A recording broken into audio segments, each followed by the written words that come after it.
안녕하세요.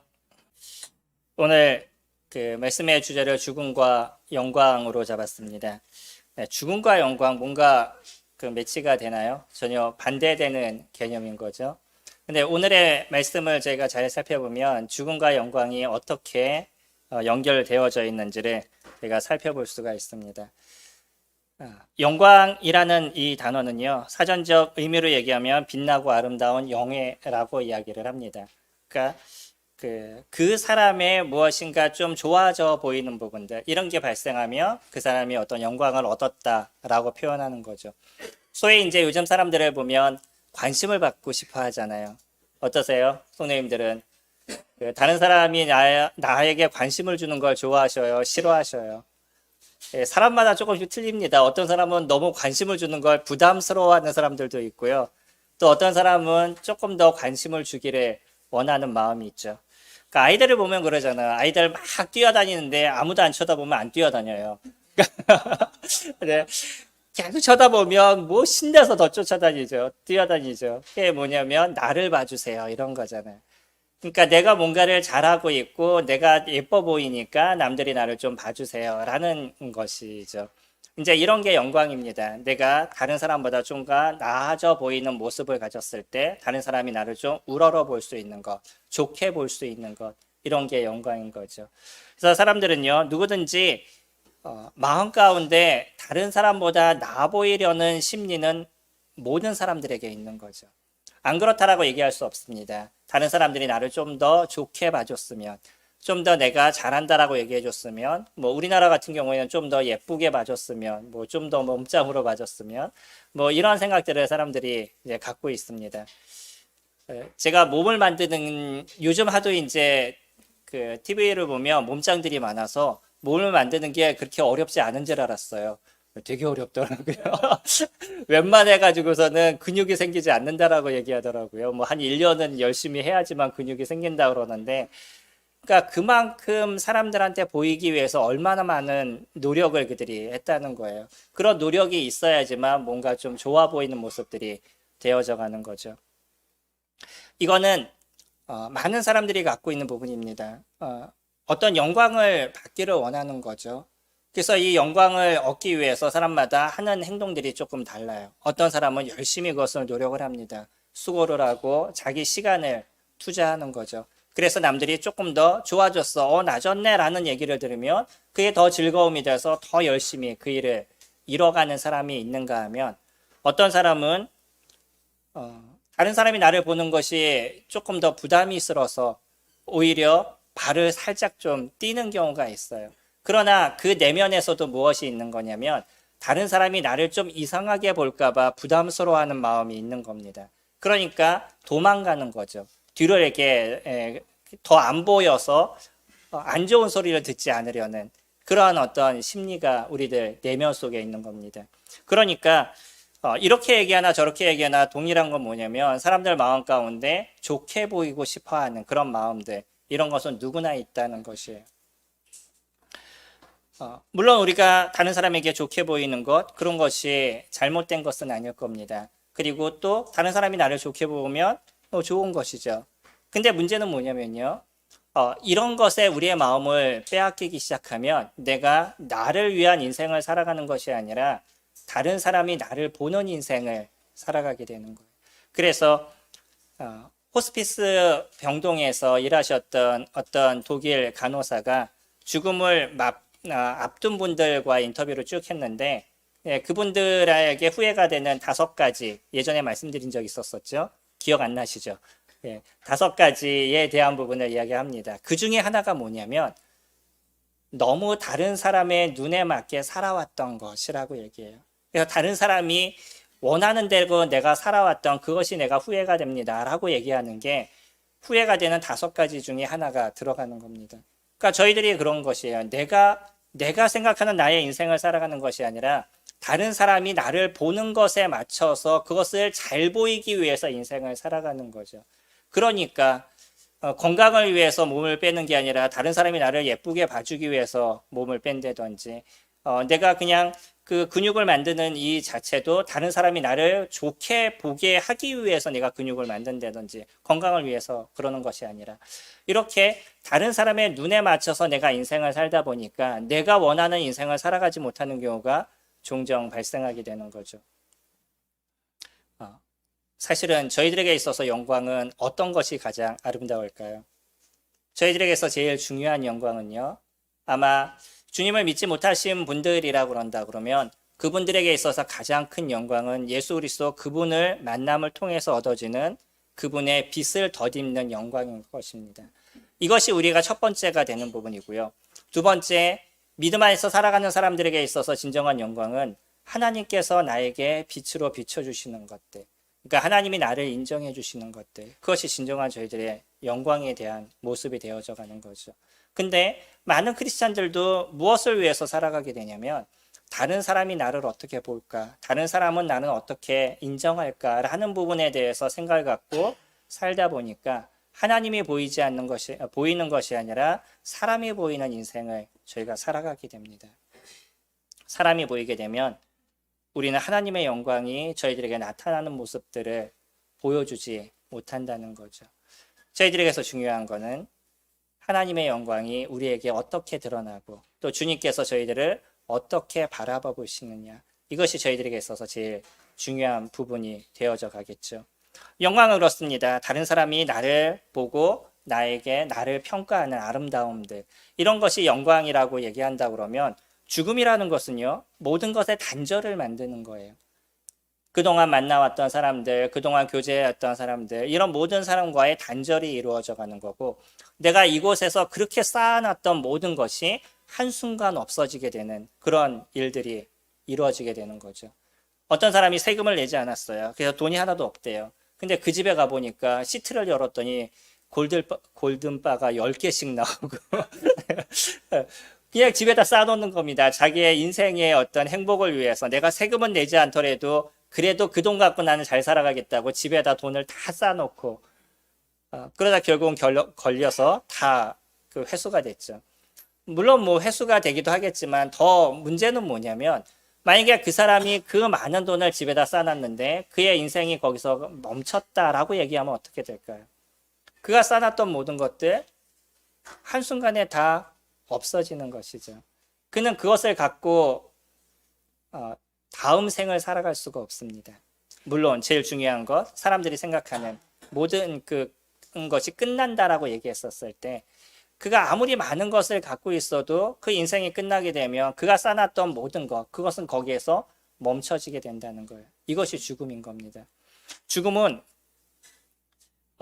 우리를 고통스럽게 만들고 우리를 힘들게 만들고 우리를 아프게 만드는 거예요. 그래서 오죽했으면 사형수조차도 그 사람의 인권, 죽음이라는 그 자체를 보호해줘야 된다라고 얘기하는 게 지금의 사람들의 모습입니다.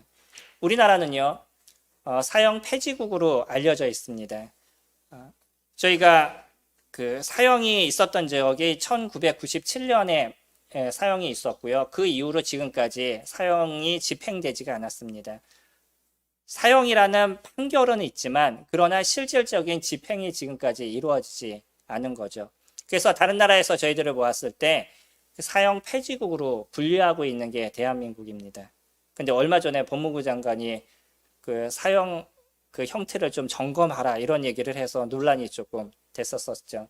왜 이것이 논란이 되냐면 사형수라 할지라도 그 사람의 생명을 우리가 함부로 뺏어서는 안 됩니다 라고 사람들은 생각하고 있기 때문이에요.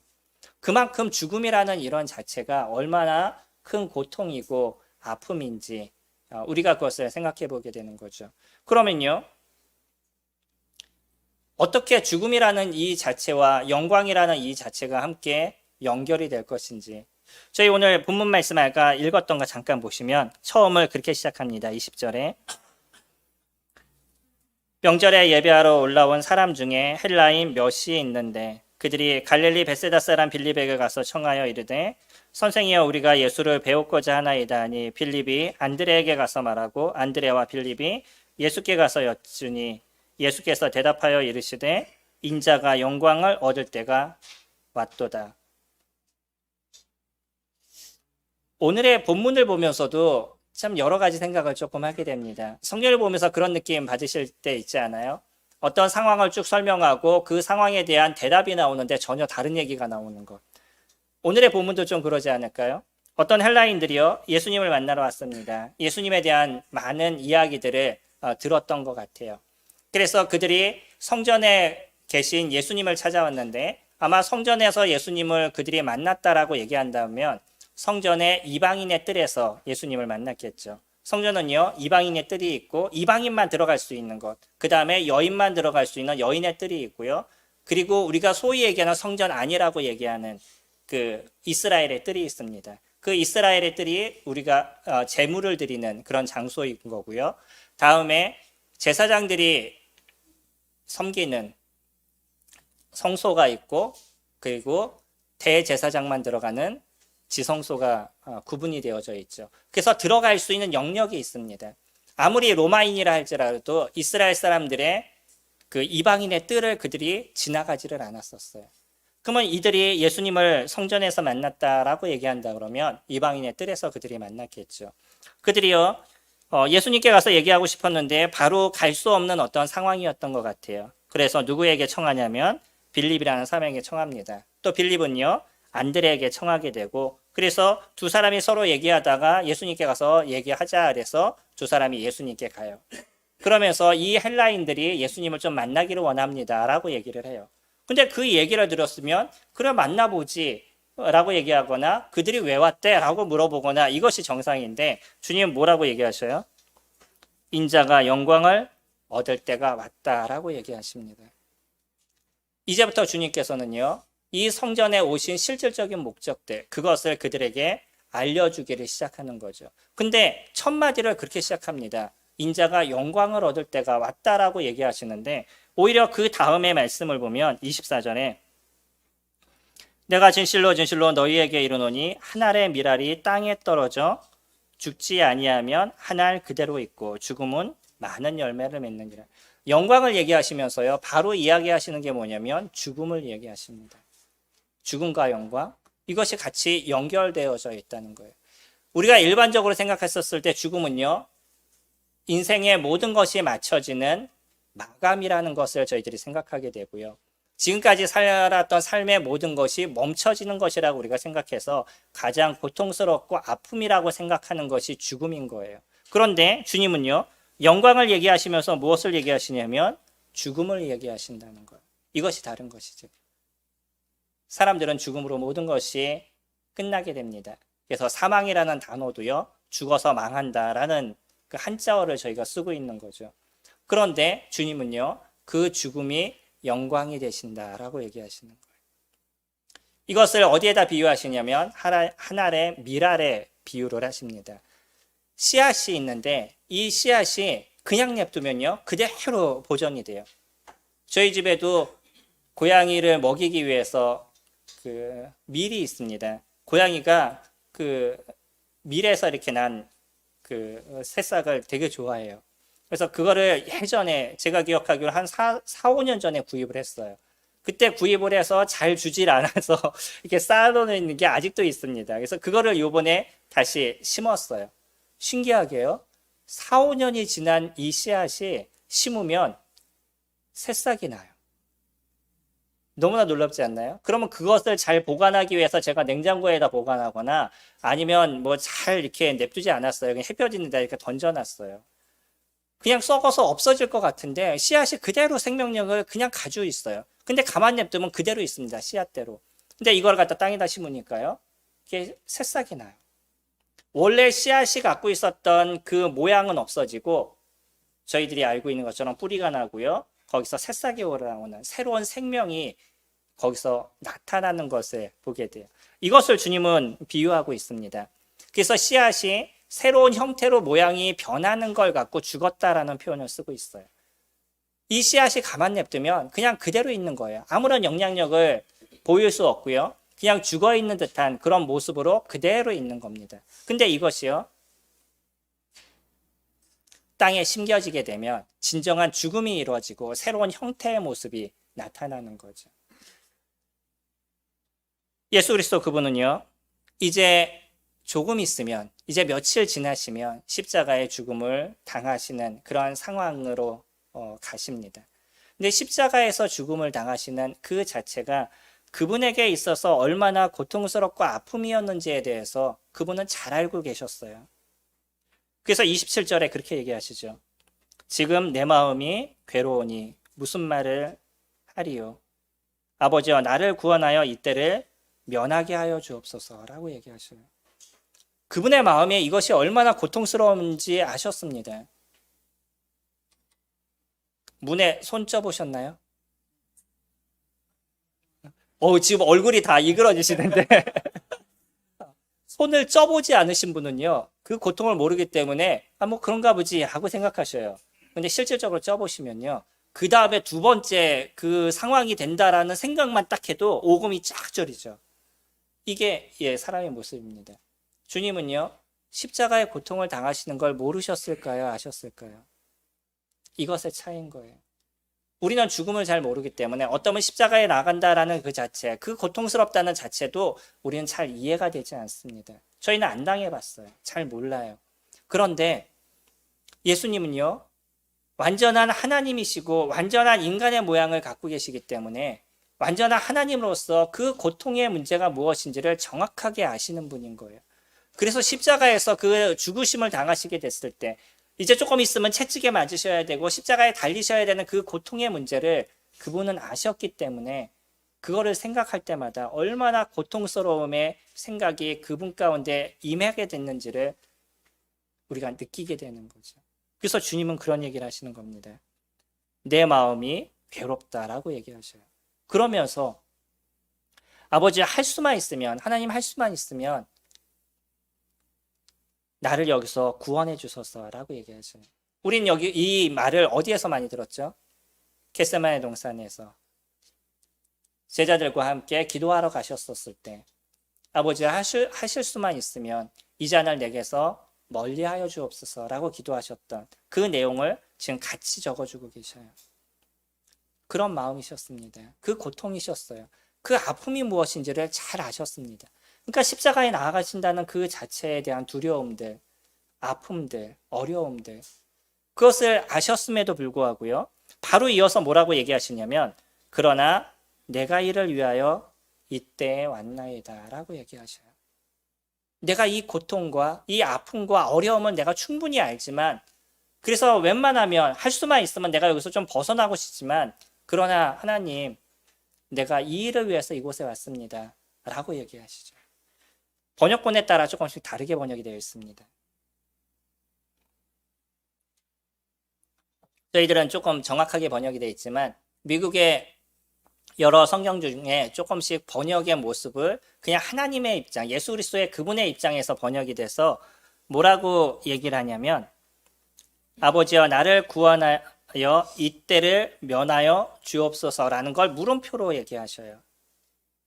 그렇게 내가 기도해야 되겠습니까? 아닙니다. 그러나 제가 이때를 위해서 왔습니다 라고 이렇게 표현하는 그러한 번역들도 있습니다. 근데 저도 그것이 정확한 번역이라고 생각하지 않아요. 지금 우리가 보고 있는 번역이 아마 더 정확할 것입니다. 다시 얘기하면 예수 그리스도 그분이 그 고통을 아셨기 때문에 힘들어 하셨다는 거예요. 어려우셨다는 거예요. 그럼에도 불구하고 자신이 가야 될 그 길에 대해서 그분은 정확하게 가시겠다라고 얘기하십니다. 28절 아버지여 아버지의 이름을 영광스럽게 하소서. 그 자신의 고통, 자기네 죽음, 자신이 십자가에서 죽으실 그 죽음을 통해서 하나님의 이름이 영광이 되기를 원한다 라고 주님께서는 이야기하십니다. 이건 하나님의 영광뿐만 아니라 누구의 영광이 되냐면 예수 그리스도 그분의 영광의 모습이 되는 거죠. 그분은 죽음을 당하십니다. 많은 사람들은 그 예수 그리스도의 죽으심을 통해서 예수 그리스도의 그 나약함 아니면 그분이 했던 그 잘못, 그것을 향해서 손가락질을 하고 침을 뱉고 이랬던 많은 사람들이 거기에 존재했지만, 그러나 하나님은요, 그 죽으신 예수 그리스도를 보셨을 때 그 모습을 통해서 얼마나 큰 은혜를 입으셨고 그 예수 그리스도를 통해서 얼마나 큰 영광을 그분이 받으셨는지, 그리고요 우리들 또한 예수님이 어떤 분인지 이 땅에 오신 메시아임을 정확하게 아는 그런 사람들은요 예수 그리스도의 그 죽으심과 예수 그리스도의 그 십자가의 달리심을 봤었을 때 그것이 얼마나 큰 은혜고 기쁨인지를 저희들은 알고 있는 거죠. 이것이 그분의 영광이었습니다. 다른 것을 통해서도요, 그분은 하나님께 영광이 됐습니다. 그래서 하나님 뭐라고 얘기하시냐면, 제가 읽었던 데 그 밑에 보시면, 이에 하늘에서 소리가 나서 이르되 내가 이미 영광스럽게 하였고 또다시 영광스럽게 하리라 하시니 라고 얘기하시죠. 예수 그리스도 그분은요, 이미 이 땅에 오셨었을 때 내가 자유로 일하지 않는다라고 얘기하셨습니다. 그리고요, 내가 하는 모든 일은 하나님 그분의 말씀에 따라 행한다라고 얘기하시고, 그분이 행했던 모든 이적과 기적들, 이 모든 것에 대해서 아버지 하나님께 영광을 올리셨던 게 예수 그리스도 그분이 하셨던 거죠. 그렇기 때문에 그리스도 그분이 이 땅에 오시는 그 자체만 해도, 그리고 그분이 하셨던 그 모든 일의 모습을 통해서 하나님은 영광을 받으셨어요. 그러나 또다시 얘기하시죠. 또다시 영광스럽게 하리라고 얘기하시는 것처럼 이제 그분이 이 땅에 오셨던 진정한 목적, 그 죽음, 그 십자가의 죽음, 그것을 예수 그리스도께서 이루시게 되셨을 때, 그때 주님께서, 하나님께서 완전한 영광을 취하시겠다라고 얘기하셨어요. 죽음, 이 죽음이 왜 영광이 되는지를 저희들이 살펴보게 되는 거죠.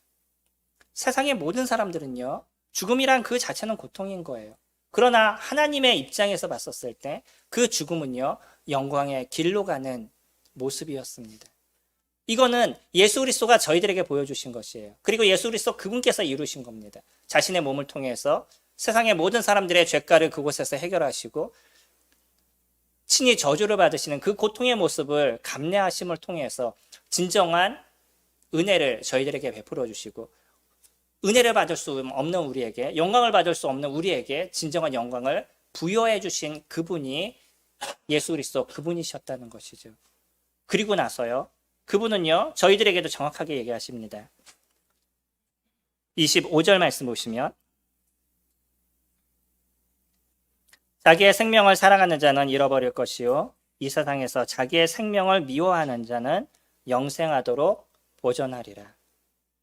사람이 나를 섬기려면 나를 따르라. 나 있는 곳에 나를 섬기는 자도 거기 있으리니 사람이 나를 섬기면 내 아버지께서 그를 귀히 여기시리라 라고 얘기하시죠. 예수 그리스도 그분은요, 이제 조금 있으면 십자가에 나가실 겁니다. 그리고 십자가에서 죽음을 당하실 거예요.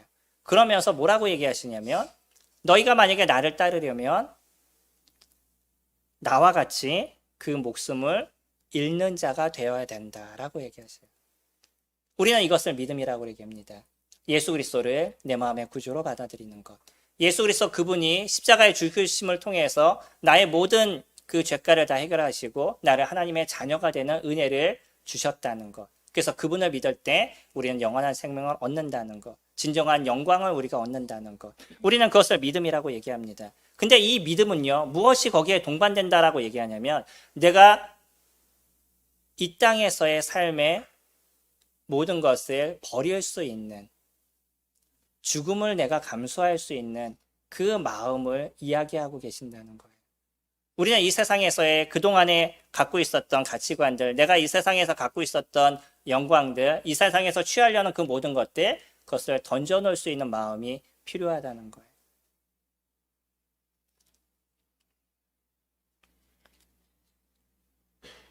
여기 잠깐 손을 놓으시고 저희 마가복음 말씀 잠깐 보실까요? 마가복음 8장 말씀 보시면,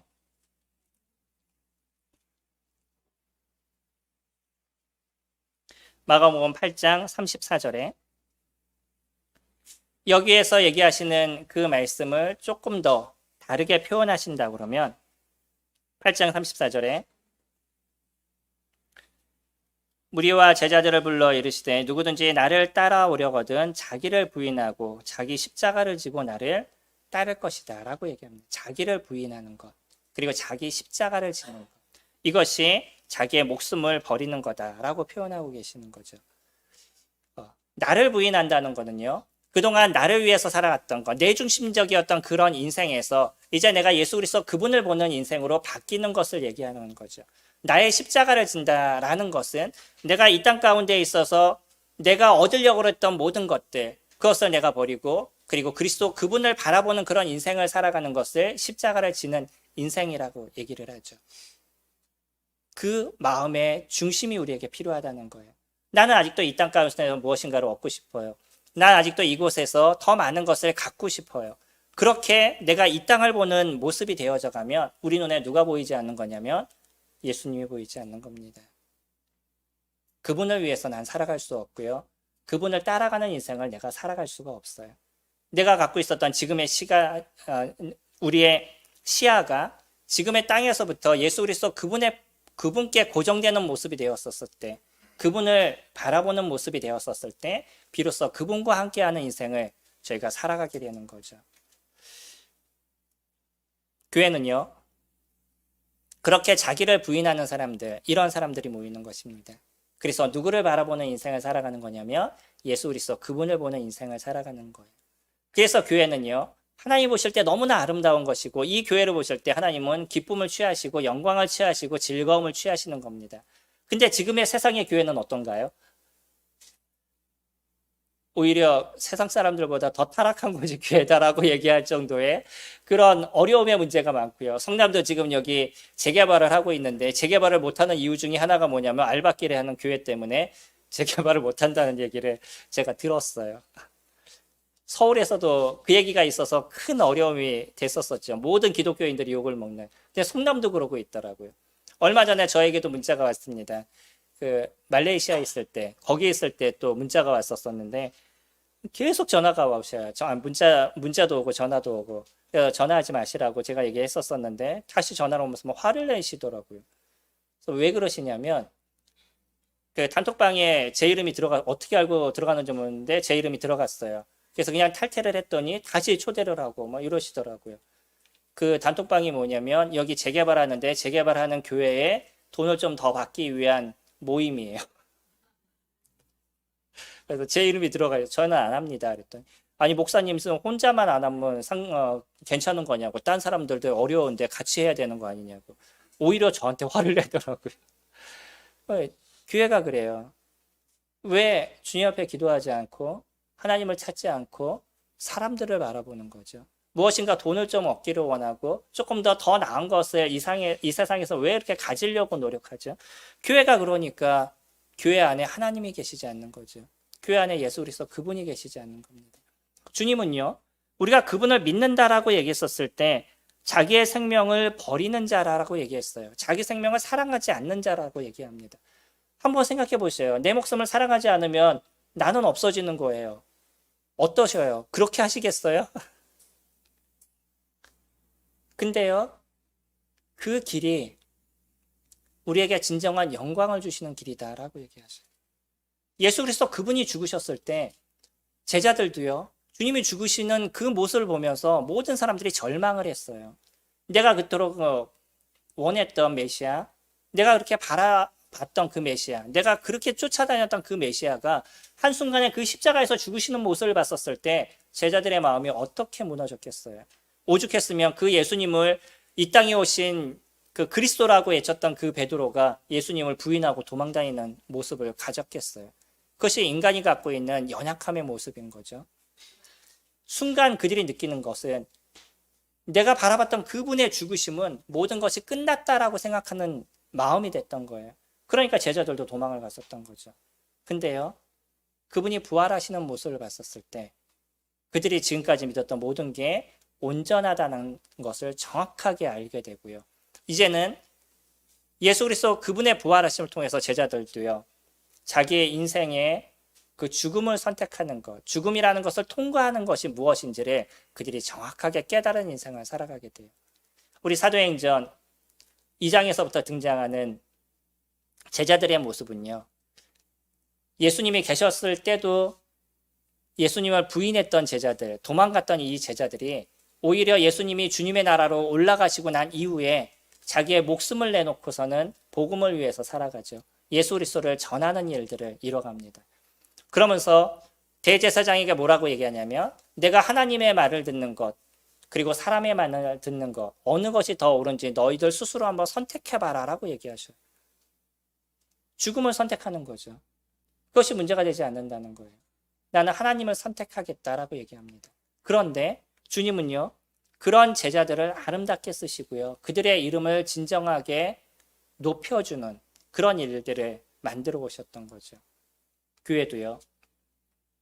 교회에서 만약에 나의 이름을 조금 더 드러내기를 원하고 사람들이 나를 조금 더 알아주기를 원하고 내가 조금 더 뭔가 나아지기를 원하고 사람들이 나를 바라보기를 원하는 이런 심령들이 교회 안에서 많이 일어나면 교회는 썩어지고 문드러지는 거예요.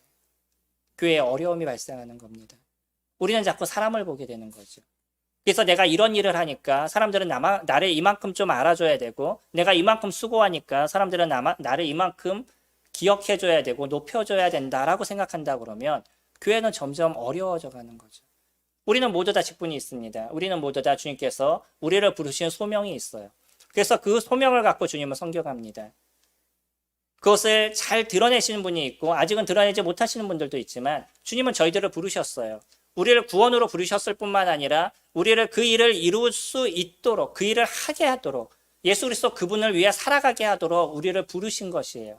그래서 우리는 그 사명을 갖고 살아갑니다. 나를 부르심에 따라서 나는 어떻게 그것을 이뤄가는 인생을 살아갈 것이냐라는 사명을 갖고 살아가요. 근데 이 사명이 사람을 자꾸 봐요. 내가 이렇게 했었으니까 저 사람이 나를 이해해줘야 돼. 나를 잘 봐줘야 돼. 나의 이름을 높여줘야 돼. 라고 얘기하면 교회는 어려워져 가는 거죠. 근데 그 소명을 갖고 저희가 주님을 보는 인생을 살아가면 주님께서 저희들을 높여주시는 거예요. 그리고 이것이 무엇이냐면 내 삶의 죽음을 선택하는 것인 거죠. 사람들을 보지 않는 하나님을 보는 그런 인생을 저희가 살아가는 걸 죽음을 선택했다라고 얘기하는 거예요. 26절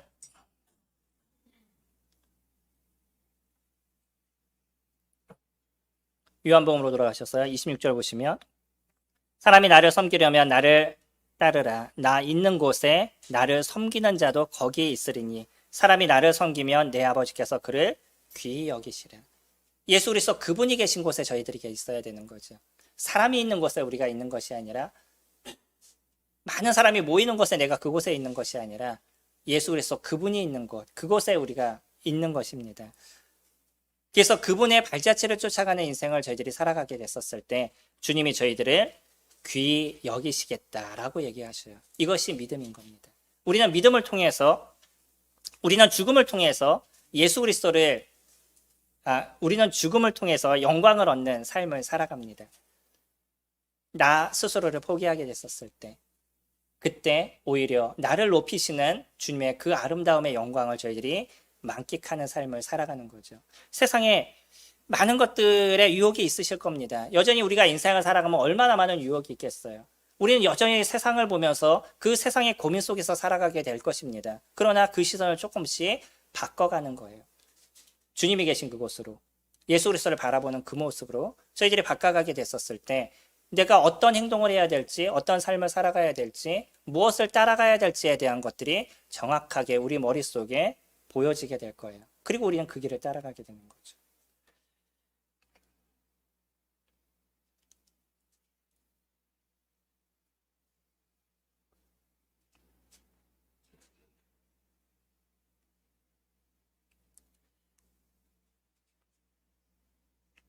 (34절) 말씀 보시면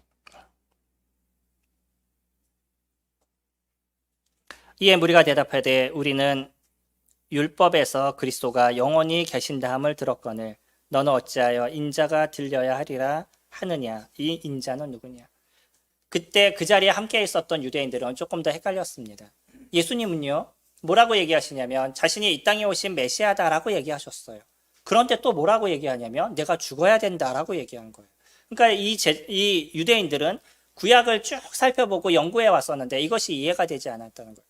본인이 메시아라고 얘기하면서 본인이 죽어야 된다라고 얘기하는 거는 구약에서 얘기하는 것과 다른 얘기가 되어져 가는 거죠. 왜냐하면 그 메시아는 영원히 사신다라고 얘기를 해주고 있는데 메시아가 죽는데요. 그러니까 이들은 다시 한번 질문하는 거예요. 그럼 메시아가 누구냐? 인자가 누구냐? 여기서 인자는 메시아라는 표현을 같이 함축하고 있습니다. 그럼 메시아가 누구냐라고 그들이 다시 한번 질문하고 있는 거예요.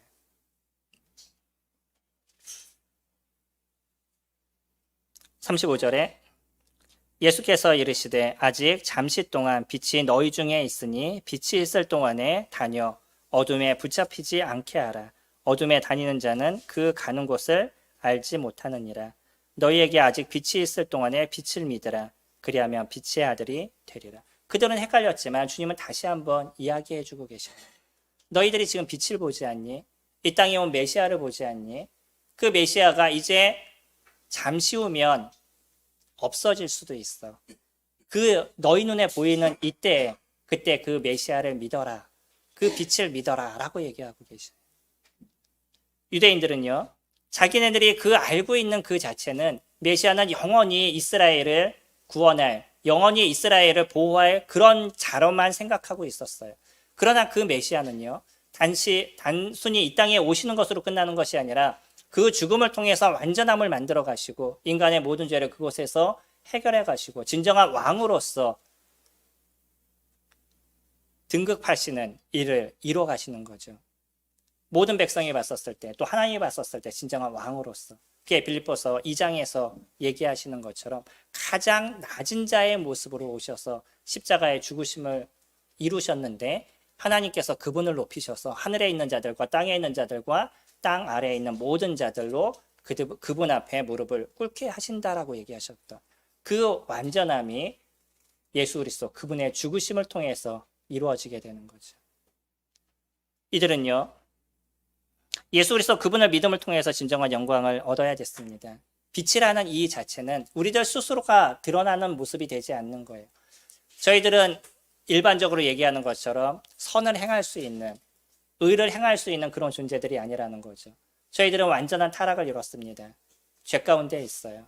여전히 죄악 가운데 있습니다. 그래서 저희들은 의를 행할 수 있는 그런 존재들이 아니에요. 그러나 예수 그리스도 그분을 저희들이 영접하게 됐었을 때, 그리스도 안에 있었을 때 그분의 비침을 받아서 저희가 빛을 낼 수 있는 달과 같은 모습을 갖고 있는 거죠. 달은 빛을 반사하지 않습니다. 태양이 비쳤던 그 빛을 머금어서 다시 그 빛을 저녁 때 비추는 역할을 해나가고 있는 거죠. 동일하게 저희들도요. 저희가 그런 의를 행할 수 있는 존재가 아니라는 건 우리 스스로가 알고 있어요. 그러지 않으시나요? 우리들 스스로를 보면 내가 선을 행하려고 아무리 노력해도 되지 않는다는 걸 아시죠? 그나마 내가 조금 선을 행하고 나면은 남들이 나를 얼마나 선하게 볼까라고 또 주변 사람들 한번 훑어보는 그런 모습을 갖고 있는 게 저희들인 거죠. 그래서 얼마나 연약한 저희들인지 저희들이 압니다. 그래서 저희가 예수 그리스도 그분의 빛을 저희가 받게 됐었을 때 비로소 그런 의를 행할 수 있고 선을 행할 수 있는 그런 존재가 되어져 가는 거죠. 이것이 믿음이다라고 얘기합니다. 빛이 있을 때 빛을 믿어라라고 얘기하셔요. 그분이 진정한 저희들에게 빛이 되셨을 때, 저희들 안에 진정한 빛으로서 그분이 다가오시게 됐었을 때 비로소 저희들은 빛을 비치는 그런 존재들이 되어져 가는 거죠. 죽음은요, 죄에 대한 값입니다. 그래서 이 죽음은 고통에 대한 것을 지불해 나가는 거예요. 그런데 예수 그리스도 그분 안에 있게 됐었을 때 예수 그리스도 그분은요, 이 저주의 죽음을 의로움으로 승화시키셨어요. 그분이 죽으심을 통해서 진정한 의로움의 자녀들을 만들어내시고 그 의 안에 살아갈 수 있도록 저희들을 이끌어 주셨습니다. 그래서 저희들은요, 그 영광을 보면서 저희들의 인생을 살아가게 되는 거죠. 이 고통에서부터 벗어나서 진정한 그리스도 그분 안에서 의를 행하고 선을 행하는 그런 일들을 저희들이 행해 나가고 있습니다. 우리들 스스로는 되어져 가지 않는 일들을 그리스도 그분 안에서 만들어져 가고 있는 거죠. 우리는 또 한 주를 살아가야 됩니다.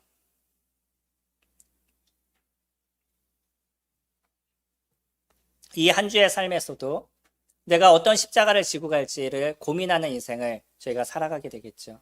그러나 이번 한 주는요, 한번 우리들의 시선을 끊어야 될 게 무엇인지 고민해 보실 수 있으면 좋을 것 같습니다. 내가 이 세상에서 나를 위해서 살아가는 그런 시선, 내가 좀 얻어야 된다라고 생각하는 영광, 그 하나를 좀 끊으시고요, 주님을 바라볼 수 있는 모습이 되셨으면 좋겠습니다. 이것은 우리 각자의 모습이 다 다를 거예요. 어떤 분은 드라마를 좀 끊으셔야 될 거고요. 어떤 분은 또 그 시간을 잘못 쓰는 부분들을 조금 더 끊으셔야 될 거고, 우리 각자의 모습은 조금씩 다를 겁니다. 그 하나의 모습을 조금 더 끊으시고요. 그 시간에 주님을 기억할 수 있는, 주님을 알아갈 수 있는, 주님을 드러낼 수 있는 그런 일들을 잃어보시기 바랍니다. 이게 우리가 이 땅에서의 죽어가는 모습인 거예요. 나를 위한 것이 아니라 주님을 위한 인생으로 바뀌어가는 것들. 사람의 시선을 생각하는 저희들의 인생이 아니라 예수 그리스도 그분을 바라보는 그런 인생을 살아가는 것들. 그렇게 우리가 십자가를 지는 인생을 하루하루 살아가게 됐었을 때 하나님께서 우리를 높이시는 것을 저희들이 보게 될 겁니다. 저희 마지막으로 고린도전서 15장 말씀 보시겠습니다.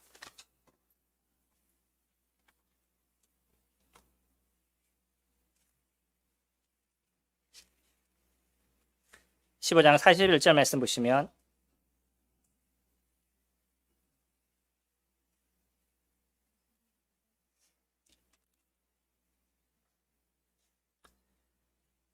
해의 영광이 다르고 달의 영광이 다르며 별의 영광이 다른데 별과 별의 영광이 다르도다. 지금은 저희가 밤에 하늘을 바라보면 별이 잘 안 보이시죠? 옛날에 제가 하늘을 보면 너무나 예뻤었습니다. 별들이 너무나 잘 보이고 영롱하게 비쳐요. 근데 그렇게 비치는 별들을 보면 별과 별의 빛이 다 달라요. 그렇죠? 네, 주님은 그것을 빗대서 얘기합니다. 그 많은 별들이 빛이 다 다르다는 거예요. 우리가 주님의 나라에 갔었을 때 우리에게 비치는 그 영광의 모습이 다 다를 것입니다. 우리는 주님의 나라 가서 다 똑같을 거라고 생각하시죠? 다르실 겁니다.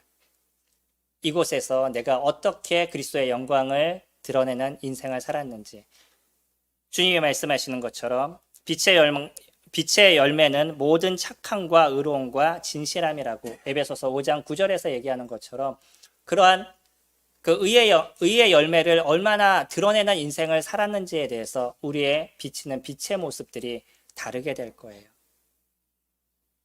그 아름다움의 빛을 저희들이 비치기 위해서 지금 십자가를 지는 그런 인생을 살아가신다 그러면 후회 없는 저희들의 삶이 되시리라 생각이 됩니다. 기도드리겠습니다.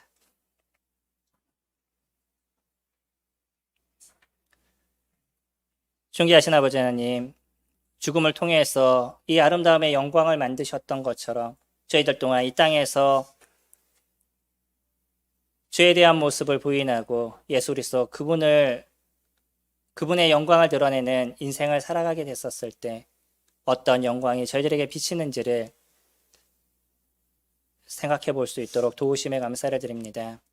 세상 사람들이 저희들을 보는 영광은 모든 것이 없어질 것이지만 하나님께서 저희들을 보시는 그 영광은 영원토록 빛난다라고 말씀하신 것처럼, 별과 별의 영광이 다른 것처럼 저희들의 모습이 아름답게 비치는 자들이 될 수 있도록 인도하시고, 이 땅에서 십자가를 지는 삶이 무엇인지를 매일마다 배워가는 저와 성도님들이 될 수 있도록 도와주시기를 간구를 드립니다. 주님의 그 아름다움의 빛이 매일마다 성도님들 안에 비치게 하시고, 세상의 모든 더러움과 아픔과 고통을 그 빛으로 이겨가는 인생을 살아갈 수 있도록 도와주시기를 간구를 드립니다. 오늘도 저희들의 발걸음을 인도하시고 그리스도를 바라보는, 그리스도를 경배하는 하루의 삶을 살아가도록 도우심에 감사를 드립니다. 우리 귀한 섬김의 삶을 살아가는 성도님들에게 또 주님의 은혜와 축복을 더하시기를 간구를 드리오며, 이 시간 함께 하신 주님 앞에 감사를 드리올 때 우리 주 예수 그리스도의 이름으로 감사하며 기도를 드리옵나이다. 아멘. 수고하셨습니다.